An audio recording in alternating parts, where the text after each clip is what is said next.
Jack and the Beanstalk, Part 2, Escaping the Giant.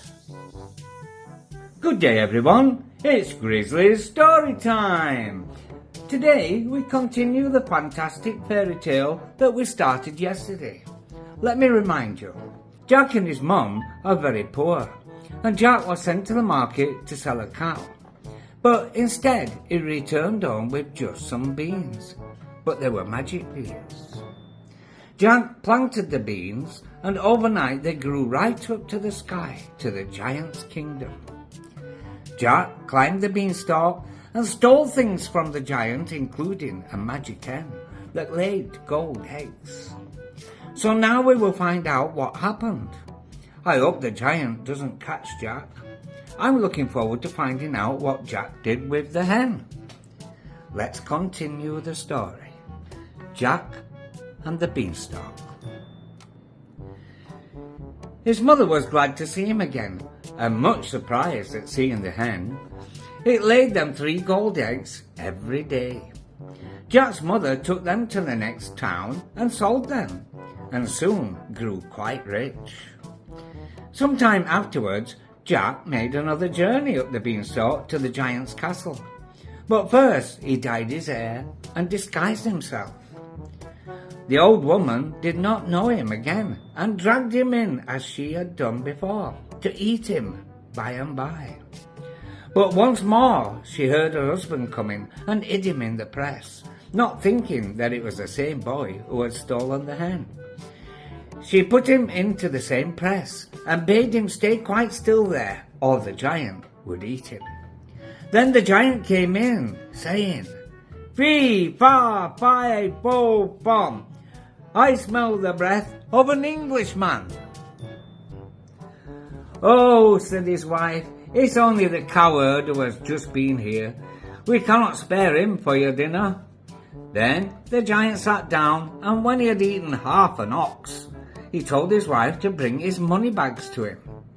She instantly went and fetched 2 large bags full of gold, and then left him to go about her usual housework.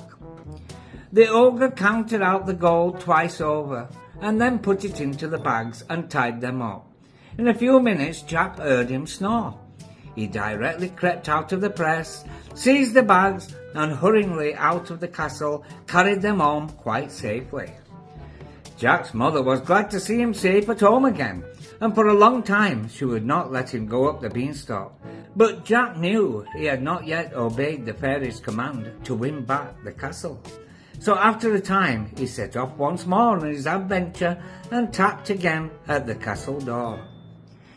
The giantess, who was very stupid, did not know him again, but she stopped a minute before she took him in. She feared another robbery, but Jack's fresh cheeks looked so tempting and she could not resist him, and so she bade him come in. But at that moment she heard her husband's step approaching. Afraid of losing her supper, the ogress once again shut Jack in the press, and she had hardly hidden him when the giant came in, saying as usual, "Fee, fa, fi, fo, fum. I smell the blood of an Englishman." "Oh no," said his wife, "it's only the shepherd who has been up with the sheep for your dinner." The giant sat down, and when he had eaten a whole sheep, he said, "I should like some music. Bring me my harp." The ogress went and brought a golden harp to him, set it on the table, and went away. Then the ogre said, "Play," to the harp, and it played so delightfully that Jack was charmed.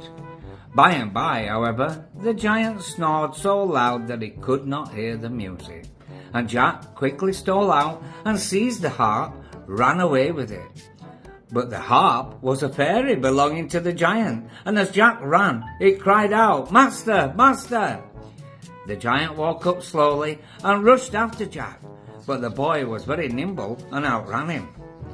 You may imagine how fast Jack went down the beanstalk this time, hearing all the while the tramp of the giant's feet behind him. Just as he reached the bottom, he saw the ogre looking down on him. The next moment his great feet were on the beanstalk. "Mother, mother, bring me the axe," cried Jack. His mother hastened with it, and just as the giant was halfway down the beanstalk, Jack succeeded in chopping it in halves. The lower half fell, and the upper half swung away, and the giant, losing his hold, fell heavily to the ground on his head and broke his neck. The same moment, the fairy again stood beside Jack and touched the broken beanstalk, which was turned into a flight of broad, easy steps. "Go up," she said, "and take possession of your own home, so long kept from you. The ogress is dead, and there is no more danger. You have been brave and good. May you be happy."